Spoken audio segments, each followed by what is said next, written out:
Saying hello again today on July 4th, 2013 from beautiful, beautiful Port Perry, Ontario, with local historian and expert Paul Archilus.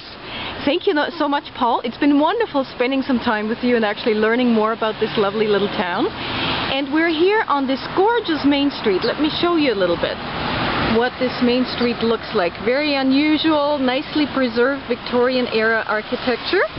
And Paul, please tell us a little bit about Main Street, Port Perry. Yes, Port Perry is really quite unique, and you've just been having a look at some of the buildings here. All of this architecture is all distinctly 1885, 1886, because we had a horrendous fire here in July of 1884 that burned down the entire Main Street. Both sides of the street were burned down completely, with the exception of the feed mill at the bottom of the street. I don't know if you can just catch that. Yes, you can see that right there. Building is the only building to survive the fire. The rest completely destroyed.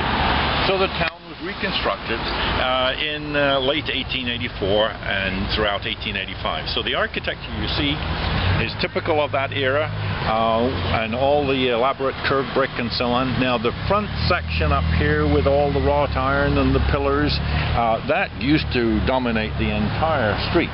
But unfortunately, wind and weather and erosion has decayed a lot of it. But nevertheless, a group of businessmen here in the 1970s, particularly Mr. Luke and Tom and Daphne Mitchell, who used to own this building, decided that they wanted to bring this town, restore the town to the way it was years ago.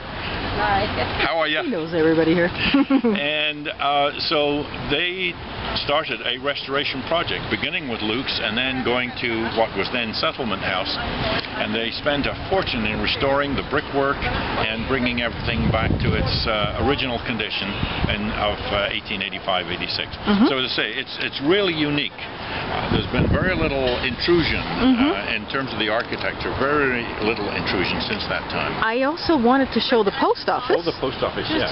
Which is right behind us here. Yes, and that was built in 1912. And it was slated for demolition in the 1970s until a group of people got together and said, no, you can't do that. So the building, the exterior of the building was maintained completely and restored, whereas the interior was gutted into a more efficient building. Hi, Jerry. Good. And so that's the post office now is a center of the town. It's visually a center of the town. And even though it's 1912, that is some 30 years after the original architecture, it still blends very nicely. Oh, it blends very nicely, I should point out, if we can swing around to the architecture. Oh, that corner over there, yes. And again, here we are, 1884, 1885, all restored during that time. And the merchants who own these buildings have spent a considerable amount of money, as I said before, in restoring and establishing this town really as architecturally a landmark town. Exactly. So if anyone is interested in looking at that particular era of architecture, this is the place to come. Exactly. This is the place to come. Wonderful. The fire that we had in 1884 it destroyed all of this. So there was nothing here that survived 1884. Again. Well, thank you so much, Paul, for taking us around. We've seen an awful lot of Port Perry. Lovely Italianate mansions and villas and yellow and red brick and all sorts of stuff. It's a beautiful little town, and I really appreciate you showing me around. My pleasure. Thank you so much.